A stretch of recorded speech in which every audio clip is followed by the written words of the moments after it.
से जब श्री कृष्ण जन्माष्टमी आती है तो हर एक के मन में कितना प्यार, कितना स्नेह, कितनी भावनाएं श्री कृष्ण के प्रति जागृत होती हैं। तो हम सोच सकते हैं जो उनकी महिमा गाई हुई है, सर्वगुण संपन्न, 16 कला संपूर्ण, संपूर्ण निर्विकारी, उन महिमा को उन्होंने कितना अपने जीवन के अंदर उतारा होगा। आज सिर्फ हमें इस बात की खुशी नहीं कि श्री कृष्ण जन्माष्टमी है, बल्कि उसके साथ साथ खुशी तो इस बात की भी है कि हम भी सभी उसी श्री कृष्ण की राजधानी में ही चलने वाले हैं।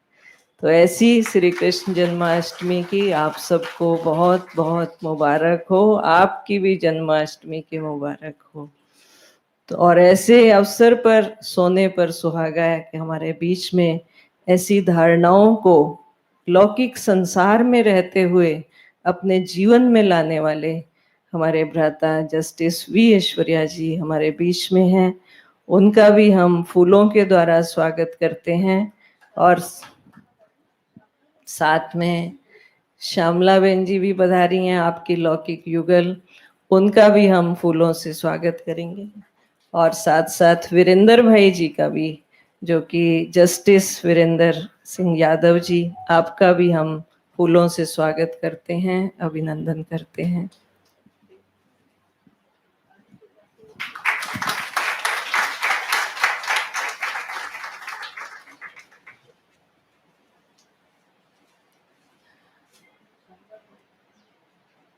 हमारे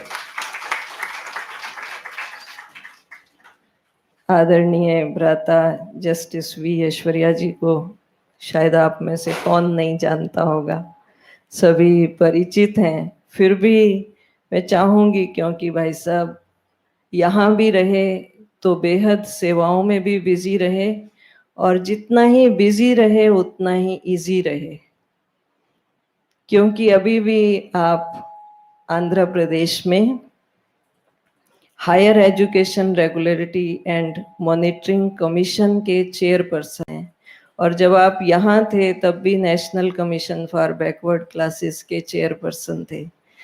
और साथ साथ बाबा के घर में आप सभी जानते हैं भ्राता जी की, जो बाबा की सबसे पहली श्रीमत है, अमृत वेला और मुरली क्लास, आत्मा का भोजन, वो सदा ही आपने अपने जीवन के अंदर उसको पहले नंबर पर रखा। और इसीलिए आज दिन तक भी आप देखेंगे, जितने आप व्यस्त रहते हुए भी बिल्कुल हल्के रहते हैं, सदा खुशनुमा रहते हैं।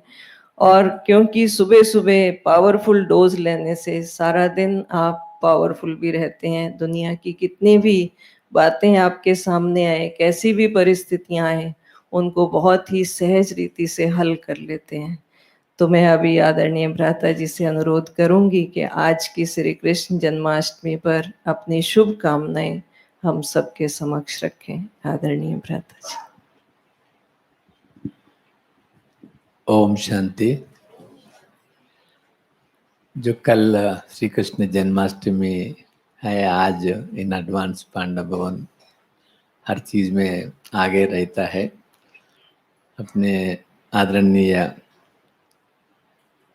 पुष्पा दीदी जी कल ही मधुबन बाबा के घर से लौटे हैं बट्टी करवा के, और विजय दीदी जी सब बहनें और भाइयों, क्योंकि जो श्री कृष्ण का जन्माष्टमी मनाते हैं, मगर जो बाबा कृष्ण के बारे में हमारे को जानकारी दिया है, हमारी कहानियों में लिखा गया है, कितना फर्क है।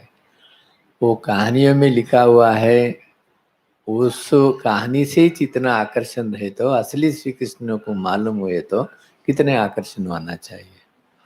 क्योंकि उन्होंने सर्वगुण संपन्न मर्यादा पुरुषोत्तम, जो फर्स्ट प्रिंस ऑफ दी सच्ची और इतनी और कितना संपूर्ण कलाएं के साथ है, मगर यहाँ कहानी कैसे लिखे, वहाँ भी सुदामा रहता, वहाँ भी गरीब रहता, वहाँ भी इतना कितना अपने श्री कृष्ण को भी बदनाम करने का कहानी लिखा। माना ये पूरी दंत कथा है, जो भी शास्त्र है वो गलत लिखा के लोगों को भटकाया है। असली कहानी तो किसको भी पता नहीं है, खाली परमात्मा का ही अपने शिव परमात्मा को ही मालूम हो सकता। ऋषि मुनियों को और कोई भी अपने लिखा है द्वापर से वो तो सही है नहीं है, अभी मालूम हो रहा। और ये शिव बाबा ने जैसा ये दुनिया बना रहा, ऐसा दुनिया जो संविधान भी वैसा बोलता है, मगर 73 ईयर से कुछ प्रयत्न कर रहा, मगर उसमें जो कास्ट कम्युनिटी से रिलीजन रेसेस और अपने अलग और ये हो रहा, मगर यहाँ कोई भी कास्ट कम्युनिटी रिलीजन रेस उच्च नीच भेदभाव कुछ नहीं रहता ना बाबा का घर में। तो सब इक्वालिटी, जो इक्वालिटी जस्टिस फ्रेटर्निटी ब्रदरहुड जो भाईचारा कहाँ मिलता दुनिया में। दुनिया चाहती है मगर दुनिया में कहीं भी वो असंभव है वो, क्योंकि परिवर्तन नहीं होते ना, परिवर्तन नहीं होते। और वहाँ ये प्यूरिफिकेशन भी नहीं होता, रियलाइजेशन भी नहीं होता। उसको जो ज्ञान तो संपूर्ण ज्ञान है ना, उस वास्ते यहाँ दिल से फिर अपने को समझ में आता और उसमें शक्ति भी मिलता, और भले बाहर काम करने में भी ये मदद बहुत ही मिलता, मार्गदर्शन मिलता, गाइडेंस मिलता। और ऐसी मैं जैसा कर रहा हूँ, जस्टिस वीरेंद्र सिंह यादव भी मेरे से बड़े हैं 2 साल, और अपने भाई साहब इलाहाबाद हाई कोर्ट जस्टिस से रिटायर हुए बाद और 5 साल कंज्यूमर फोरम का चेयरपर्सन बना। फिर बाद में वो सामाजिक न्याय कर रहा उन्हें, सामाजिक पूरा भारत में एक कुल व्यवस्था दूर करना, उच्च नीच भाव दूर करना, सबको हक मिलना चाहिए, सबको अधिकार मिलना चाहिए, सब समान होना चाहिए। ऐसा ये एज पे भी भाई साहब ने ये पूरा सोशल को समाज की सेवा कर रहा।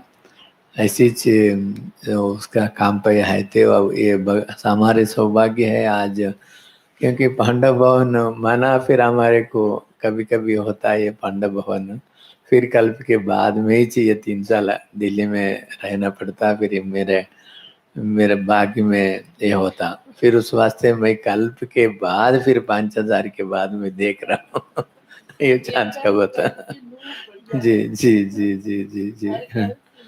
जी जी बहुत बधाई हो, क्योंकि आज अपने जो बाप समान बच्चा जो श्री कृष्ण था, और इतने मोस्ट जो मॉडल और उतना और श्रेष्ठ कोई भी अपने ये दुनिया में वर्ल्ड में नहीं हो सकता। ऐसा श्री कृष्ण के बारे में अपने को जितना मालूम है दुनिया वाले को किसी को भी मालूम नहीं है, क्योंकि सच्ची सच्ची जो अपने को ज्ञान डायरेक्ट शिव बाबा बोलने से फिर अपने को मालूम हुआ। उस वास्ते ये अंधा श्रद्धा में और ये इसमें अपन फंसने से फिर अपने को उठाया। उस वास्ते बाबा को और सबको बहुत बहुत धन्यवाद। ओम शांति।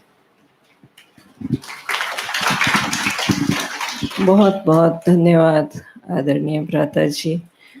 हम बता रहे थे कि भाई साहब इतना इजी, इतना बिजी रहते हुए भी, क्योंकि आप सभी को मालूम है भाई साहब जब आंध्र प्रदेश हाई कोर्ट में चीफ जस्टिस के रूप में थे, तो उस समय पर मुझे याद आता है, इस बात पे गर्व भी होता है भाई साहब की कि 69,000 केसेस भाई साहब ने अपने कार्यकाल में सॉल्व किए।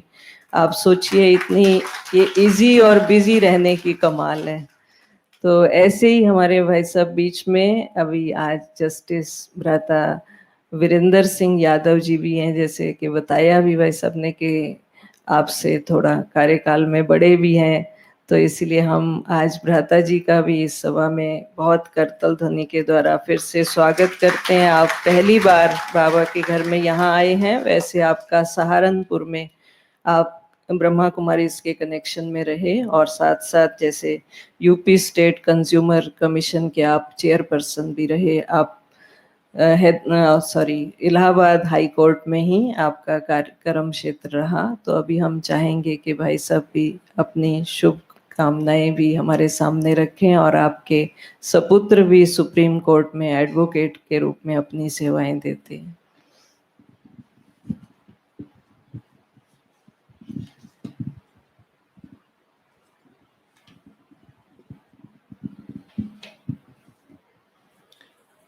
ओम शांति।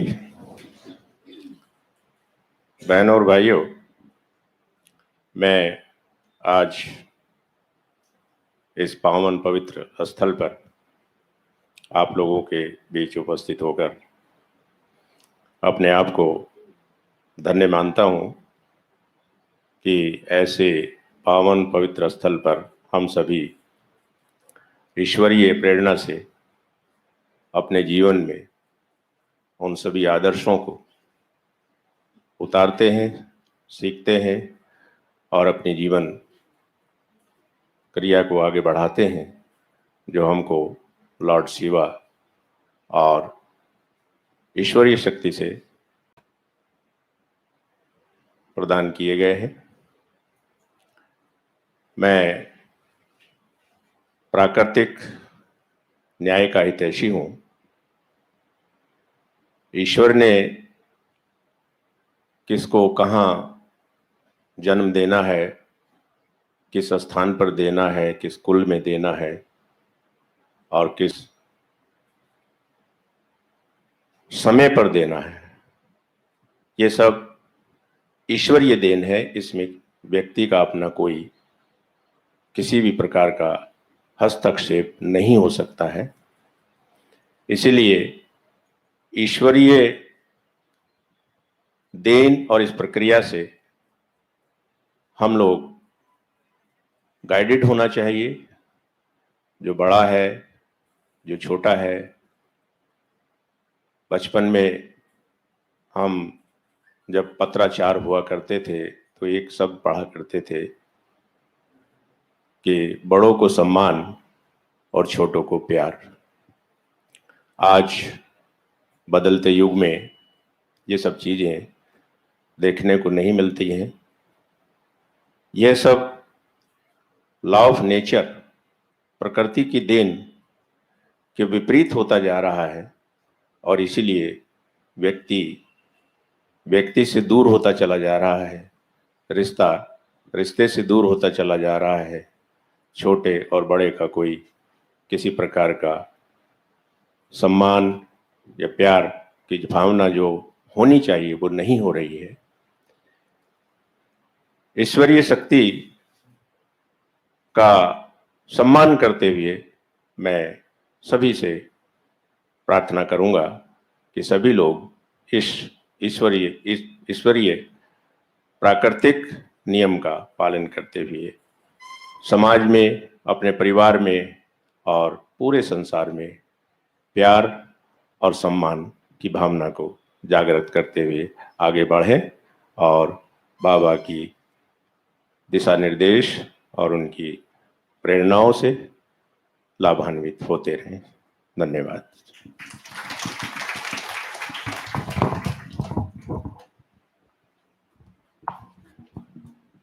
बहुत बहुत धन्यवाद आदरणीय ब्रता वीरेंद्र सिंह यादव जी।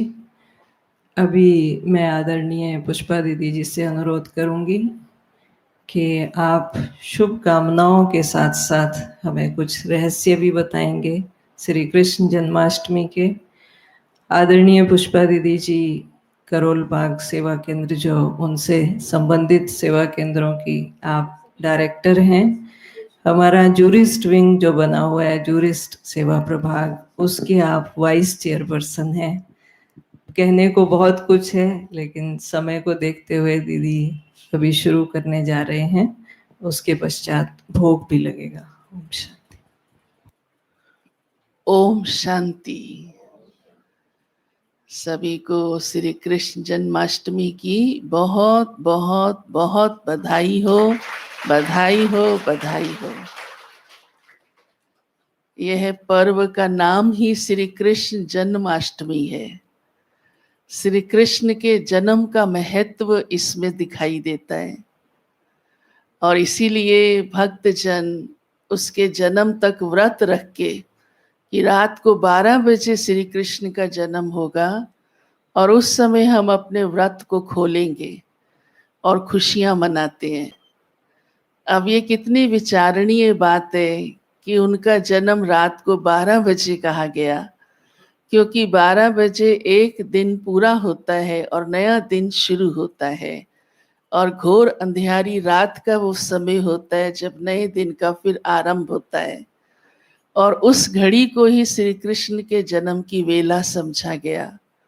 अब इसके पीछे बहुत गहरा आध्यात्मिक रहस्य छिपा है, क्योंकि श्री कृष्ण का इस दुनिया में आना मीन्स जो श्री कृष्ण जैसा है वह सर्वगुण संपन्न है, 16 कला संपूर्ण है, संपूर्ण निर्विकारी है, मर्यादा पुरुषोत्तम है, अहिंसा परमो धर्म है, उनकी ये महिमा कही जाती है।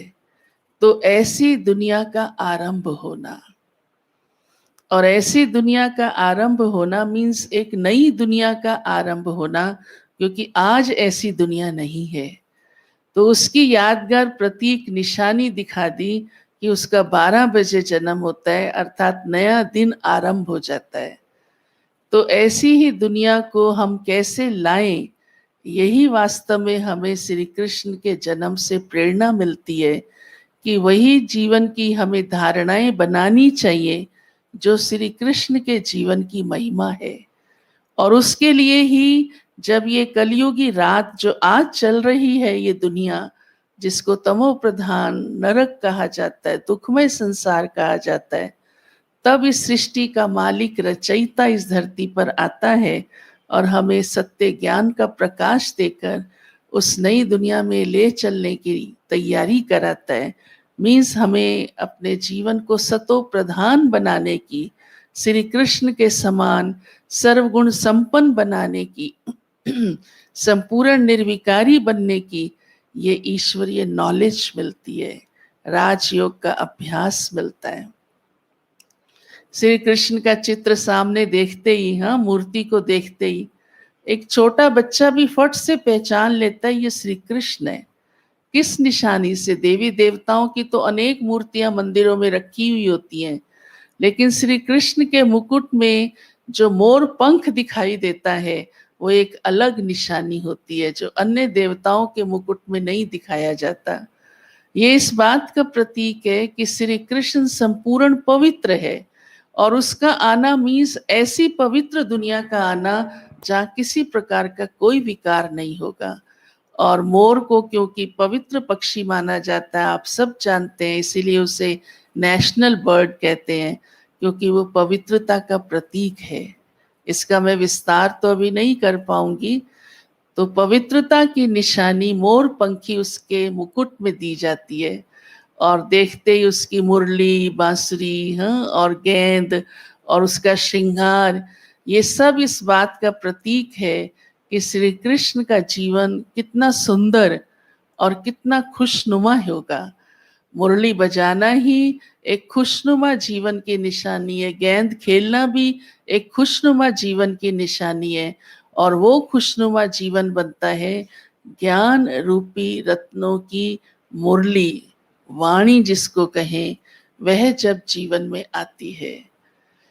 तभी देखो श्री कृष्ण को गोप गोपिकाओं के साथ रास करते हुए विशेष महारास दिखाते हैं कि सभी एक साथ एक ही लय में वो रास कर रहे हैं। तो परमात्मा इस समय हम मनुष्य आत्माओं को ऐसा ही जीवन देते हैं जो खुशहाल जीवन ईश्वरीय ज्ञान से बन जाता है, क्योंकि सत्यता को समझ जाते हैं, और उसी ज्ञान के आधार से और परमात्मा की याद योग के द्वारा एक दो के साथ हम सहज मिलजुल कर चल सकते हैं। आज संसार की सबसे बड़ी यही समस्या है कि एक दो के साथ मिलजुल कर नहीं चल सकते हैं। नारा अवश्य लगाते भाई भाई, लेकिन वह भाई भाई का संबंध या यूनिटी आज पूरे विश्व में कहाँ पर है? चाहे एक राष्ट्र की दूसरे राष्ट्र के साथ देखो, या एक समाज की दूसरे समाज के साथ देखो, यहाँ तक कि एक परिवार की आपस में एक सदस्य की दूसरे सदस्य के साथ देखो, तो वो संस्कारों का मेल मिलाप, वो अंडरस्टैंडिंग नहीं रही। और यही कारण है कि हर जगह दुख और अशांति है, अनेकता है, हाँ, द्वैतवाद है, विचार मिलते नहीं है। पर जब हमें ये ईश्वरीय ज्ञान मिल जाता है तो हमारे जीवन में विचारों की एक दो के साथ मिलान करना, संस्कारों के साथ एक दो के साथ एडजस्ट करना बहुत आसान हो जाता है, जिसकी ही निशानी है रास। वैसे भी स्थूल में भी कोई 4 व्यक्ति रास करें तो उनको ये प्रैक्टिस करनी पड़ती है कि सबका हाथ और पांव एक ही दिशा में चले, नहीं तो वो रास नहीं कहलाती है। तो आज विश्व को इसी ही बात की आवश्यकता है कि हम सब एक साथ मिलजुल कर एक दो के विचारों को समझकर और संस्कारों को मिलाकर चलें, तो वो एक महारास जो यादगार श्री कृष्ण के साथ गोप और गोपियों की दिखलाई है। तो यही हमारे जीवन के अंदर शिव बाबा प्यारा परम पिता परमात्मा जिसकी हम सब संतान हैं, उन्हें एक सूत्र में बांध रहा है और एक पिता के बच्चे आपस में हम सब भाई भाई हैं। और इस दृष्टि और वृत्ति से जब रहते हैं और हर एक के गुण और विशेषता को देखते हैं, तो जीवन सचमुच महारास का जीवन बन जाता है और खुशियां ही खुशियां जीवन में आ जाती हैं। ऐसे अनेक जो भी यादगार श्री कृष्ण से जुड़ी हुई चरित्र आदि दिखलाते हैं, वो उनके पीछे बहुत गहरे रहस्य हैं और उन रहस्यों को ही इस समय हम समझकर अपने जीवन को वैसा बनाते हैं, तो श्री कृष्ण की दुनिया में हम सब चलेंगे। तभी दिखाते वो माखन खाता है और औरों को भी खिलाता है। हाँ, तो वो माखन कोई ये मक्खन नहीं है, आज तो घर घर के अंदर मक्खन है और इतना मक्खन है कि चोरी करने की भी जरूरत नहीं है। बच्चे स्वयं में फ्रिज खोलकर ढेर सारा खा सकते हैं, फिर भी खाते नहीं है। तो वो मक्खन कोई ये मक्खन नहीं, लेकिन वो है सतयुगी नई दुनिया को लेने का, उसमें जाने का वो स्वर्ग रूपी मक्खन है जो परमात्मा आकर के उसमें चलने के लायक बनाते हैं, जिसमें श्री कृष्ण राज्य करते हैं। तो वो खुद भी लेते हैं और हमें भी दिलाते हैं, मीन्स खुद भी खाते हैं और सब गोप गोपियां भी खाते हैं। तो ये कितना ही हम सबका परम सौभाग्य है कि वह हाँ मक्खन खाना और खिलाना, रास करना और रास कराना, मुरली सुनना और मुरली सुनाना, गेंद खेलना और गेंद फेंकना, मीन्स ज्ञान रत्न दूसरों को भी देना। तो ऐसा हमारा खुशनुमा जीवन इस समय इस सृष्टि का रचयिता मालिक जो सागर है ज्ञान का, वह हम सबको बना रहा है। और श्री कृष्ण की दुनिया में चलने वाले हम सब शीघ्र ही इस नई दुनिया को इस तरह पर लाकर रहेंगे। ओम शांति। बहुत बहुत धन्यवाद। आदरणीय दीदी जी ने बहुत ही सार गर्भित सारे ज्ञान के सागर को इतने थोड़े से टाइम में पूरी गागर में समा दिया। हम बहुत बहुत धन्यवाद करते हैं। अभी आदरणीय दीदी जी हमारे आज के मेहमानों को ईश्वरीय सौगात देंगे।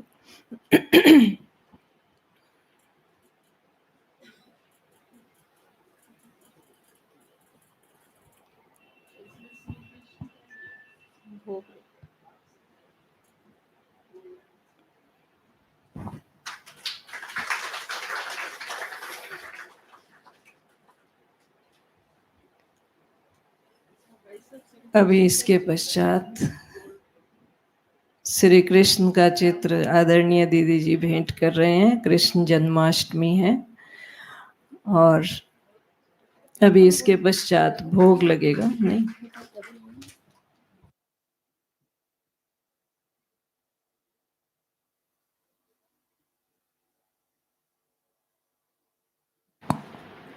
अभी प्यारे बाबा को भोग लगाएंगे और उसके पश्चात आपको भी माखन मिश्री खिलाया जाएगा, क्योंकि आप सभी हजम कर सकते हैं सतयुग की यादगार।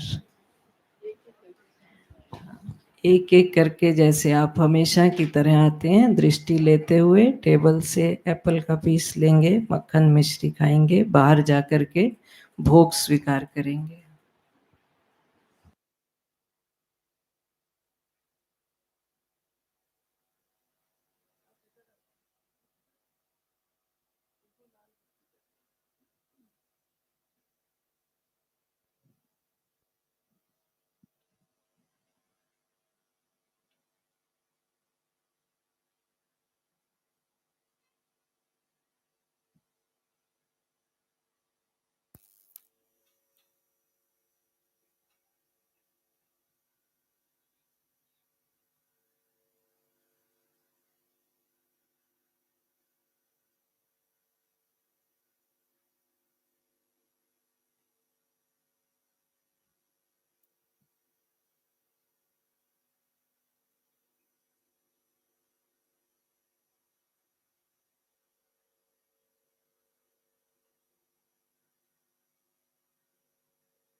के उस पार पंछी रे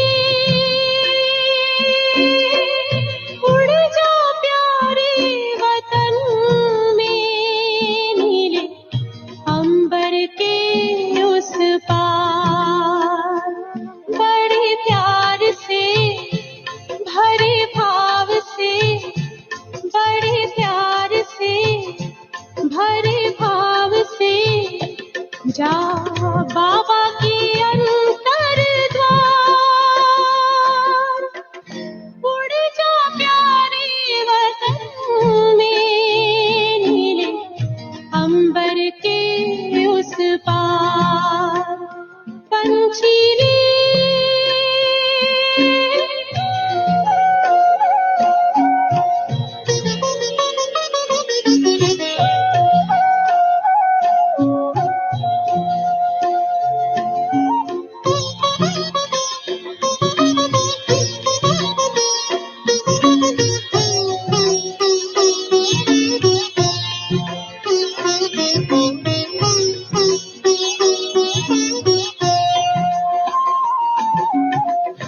पंचेंद्रिय का छोड़ दे बंधन, तन मन से तू हो जा समर्पण।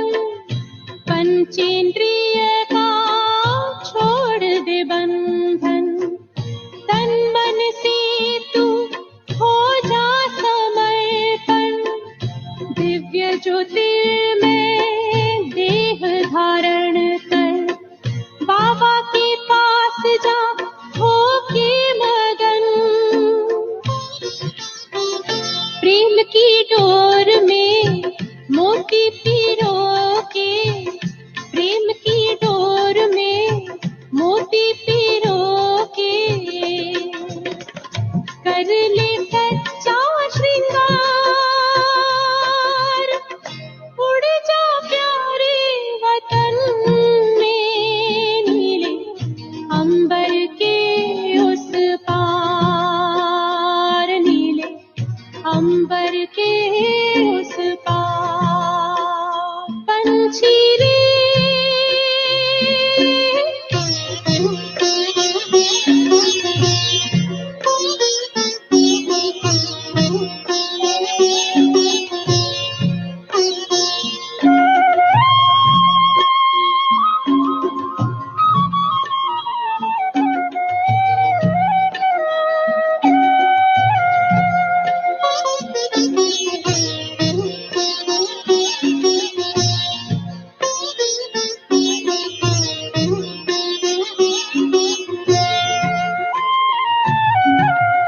बन के फरिश्ता बाबा से मिलना, देना संदेश हमारा। बन के फरिश्ता बाबा से मिलना, देना संदेश हमारा। याद प्यार हम सबका देना, लावतन का नजारा।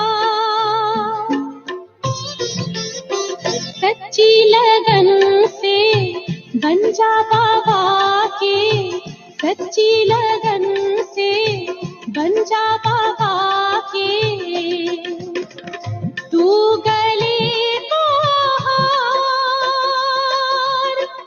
उड़ जा प्यारे वतन में, नीले अंबर के उस पार हो, नीले अंबर के उस पार पंछी रे।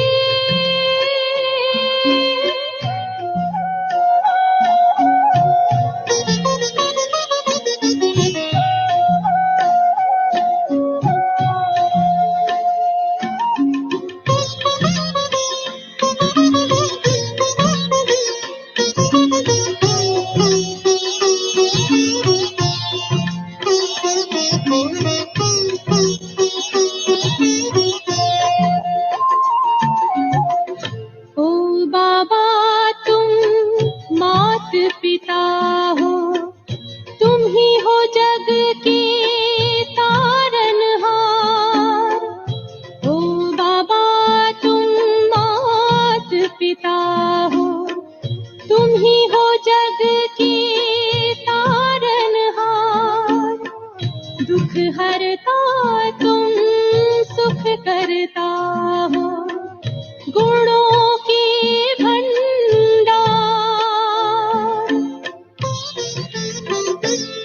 सब बच्चे गाते हैं तेरी, हम सब बच्चे गाते हैं तेरी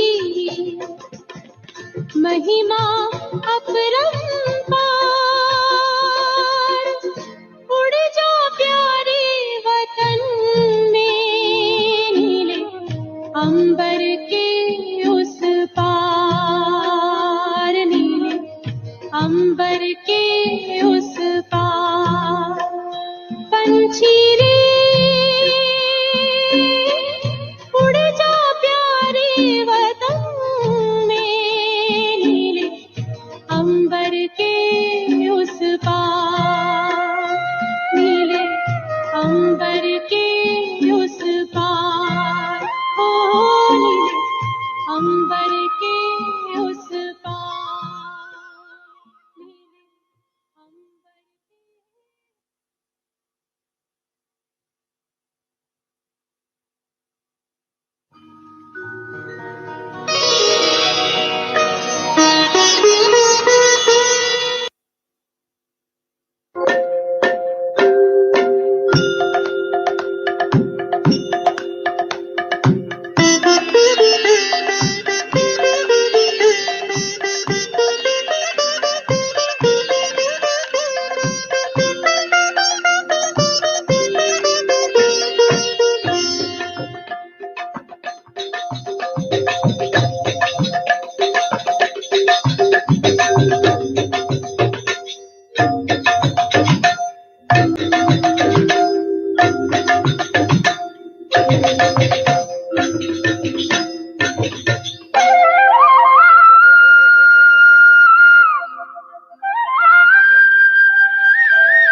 कान्हा मुरली बजाए, पल में पागल बनाए, आस मिलने की जागी सबके तन मन में। कान्हा मुरली बजाए, पल में पागल बनाए, आस मिलन की जागी सबके तन मन में। गोप और गोपी आए, कृष्ण रास रचाए, आज आनंद छाया है सारे मधुबन में। गोप और गोपी आए, कृष्ण रास रचाए, आज आनंद छाया है सारे मधुबन में।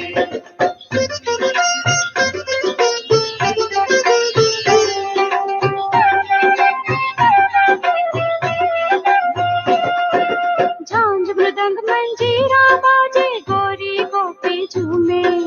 झांझ मृदंग मंजीरा बाजे, गोरी गोपी झूमे। घर के रूप अनेक शाम सबके संग नाचे घूमे। घर के रूप अनेक शाम सबके संग नाचे घूमे। पूनम का उजियारा छाया जीवन में, पूनम का उजियारा छाया जीवन में। कान्हा मुरली बजाए, पल में पागल बनाए, आस मिलन की जागी सबके तन मन में।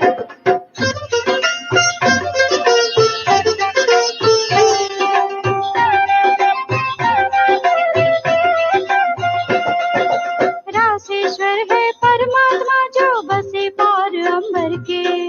रासेश्वर है परमात्मा जो बसे पार अंबर के। झूम झूम आत्माएं नाचे शरीर धारण करके। झूम झूम आत्माएं नाचे शरीर धारण करके। परम पिता से मिलेगी एक दिन शांति के सदन में।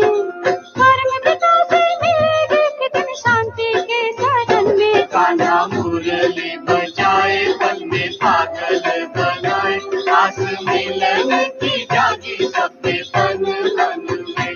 गोप और गोपी आए, कृष्ण रास रचाए, आज आनंद छाया है सारे मन